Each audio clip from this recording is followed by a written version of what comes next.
Morning, everybody. Josh here, SG Daily, number 23. It is a Friday. That's here. It's like the sun's coming out, but it's kind of gray. I know business. I know law. I know exercising. I know diet. I know dating. I don't know how to figure out lighting. So if you have any lighting tips, shoot me a comment or something below. I don't care how embarrassing it is. Anyway, hope your week's gone better than the struggles I'm having with lighting. My week's actually gone pretty good. I mentioned yesterday, time management, prioritizing, and I'm doing a lot of thinking around that this week.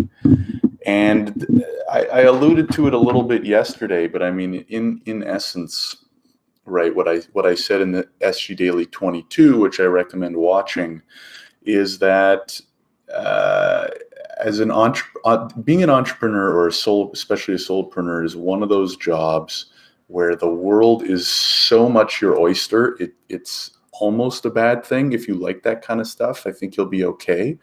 But it's so much your oyster that it's very hard to know what to do at what time, right? And you're never going to know what the exact right thing is. And so we just kind of wing it with educated guesses, of course. And you learn over experience what works and what doesn't work and what works better and what works worse. But in the grand scheme of things, you can't be a perfect entrepreneur. It's not possible, right? Because let's say you do well, even if you do well, you could have missed out on an opportunity to do even better, right? And you'll never know because you can't compare, right? If what's today? March the 23rd, I think, 22nd. If you try a marketing strategy on March 22nd and it goes well for 2 weeks, it's really hard to then try a second one 2 weeks later. You can definitely do it and compare the two, and you'll get, a pretty reasonable response as to which one performed better.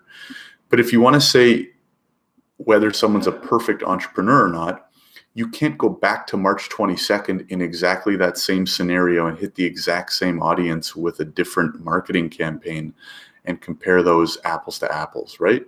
It's like Granny Smith Apple to Macintosh Apple. It's like as close as you're going to get, but not actually 100% right. So that's a little existential, especially for business.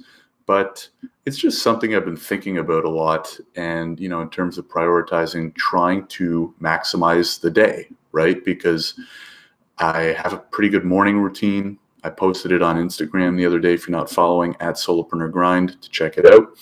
I have a pretty good evening routine. But everything in between that is a fixed number of hours, right? If I want to maintain my morning routine, I want to maintain my evening routine, and I want to sleep 7 to 8 hours a day, then that means I have X amount of hours left. How do I get everything out of that I can? There's a great book by Jay Abraham called Getting Everything You Can Out of All You've Got. And it's a really good business book, and it kind of relates to what I'm talking about, but mostly I just love the title, right? Because that's what I'm talking about here. Getting everything you can out of all you've got. So I've got those, 12, 14 hours of the day left. How do I get as much out of that as possible? And it's hard, right? There's no playbook. There's no right or wrong. Like I said, you can't go back and compare in the exact same scenarios. You can't give the same person a sales pitch a second time without them being a little affected or influenced by the first one. So doing a lot of thinking around that and just trying to find little ways to improve here and there, right? I've tried the Pomodoro technique. So 25 minutes of work and 5-minute break, 25 work, 5-minute break. If you've never heard of that, look it up. It's pretty good. I used to do it for studying in grad school. It was really helpful.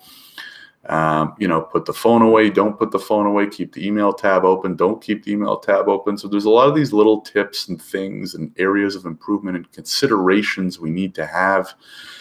It's crazy. It's crazy, and I love it. So if you're on the fence about being an entrepreneur and all these things I'm talking about make you want to curl up into a ball and hide, then you may not want to do it, which is why I put out this type of content. It's for people who may have already started or are thinking of starting, but want to know a little bit more about what it's like being in the shoes of an entrepreneur going through the grind.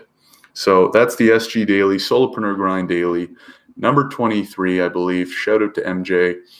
And that's it. It's Friday, last day of the week. I'm going to send out my Friday email. If you're not on the email list, link is underneath. Whether you're watching on YouTube or on the podcast, I have the link there. That's my favorite stuff. I love writing the podcast. No offense, love the SG Daily too, but I write 3 emails a day, 3 emails a week, Monday, Wednesday, Friday. Short snippets, kind of like this. Get you set on your day and your week, and enjoy them a lot. Anyways, have a great weekend. I will talk to you Monday morning.